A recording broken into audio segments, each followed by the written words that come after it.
തുടക്കത്തിൽ 70 km/മണിക്കൂർ വേഗതയിൽ സഞ്ചരിക്കുന്ന ഒരു കാർ ഓരോ 2 മണിക്കൂറിലും വേഗത 10 km/മണിക്കൂർ വർദ്ധിപ്പിക്കുന്നു.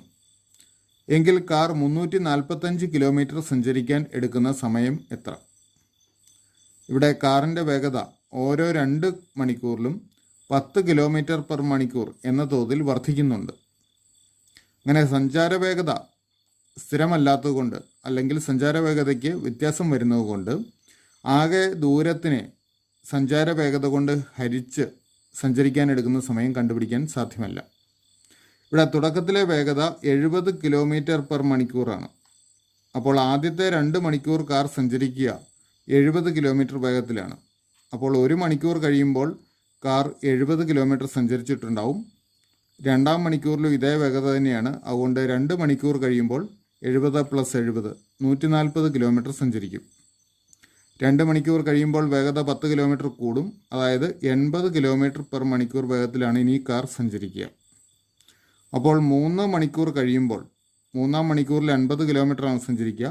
3 മണിക്കൂർ കഴിയുമ്പോൾ 140 + 80 220 കിലോമീറ്റർ സഞ്ചരിച്ചിട്ടുണ്ടാവും. 4-ാം മണിക്കൂറിലും ഇതേ വേഗത തന്നെ 220 + 80 300 കിലോമീറ്റർ സഞ്ചരിക്കും. ഇനി 4 മണിക്കൂർ കഴിഞ്ഞു, അതായത് അടുത്ത 2 മണിക്കൂർ കൂടി കഴിഞ്ഞു. അപ്പോൾ കാറിൻ്റെ വേഗത വീണ്ടും കൂടും. 10 കിലോമീറ്റർ കൂടെ കൂടി 90 km/മണിക്കൂറിലാണ് ഇനി കാർ സഞ്ചരിക്കുക. ഇവിടെ ഓർക്കേണ്ട ഒരു കാര്യം, 345 കിലോമീറ്ററാണ് ആകെ സഞ്ചരിക്കേണ്ട ദൂരം.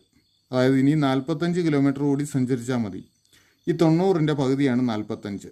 അപ്പോൾ 45 കിലോമീറ്റർ സഞ്ചരിക്കാനായിട്ട് ഇവിടെ 1 മണിക്കൂറിൽ 90 കിലോമീറ്റർ സഞ്ചരിക്കും. അപ്പോൾ 45 കിലോമീറ്റർ സഞ്ചരിക്കാനായിട്ട് 1 മണിക്കൂറിൻ്റെ പകുതി, അതായത് അരമണിക്കൂർ സമയം മതിയാവും. അപ്പോൾ ടോട്ടൽ 4.5 മണിക്കൂർ കൊണ്ട് കാറ് 345 കിലോമീറ്റർ സഞ്ചരിക്കും.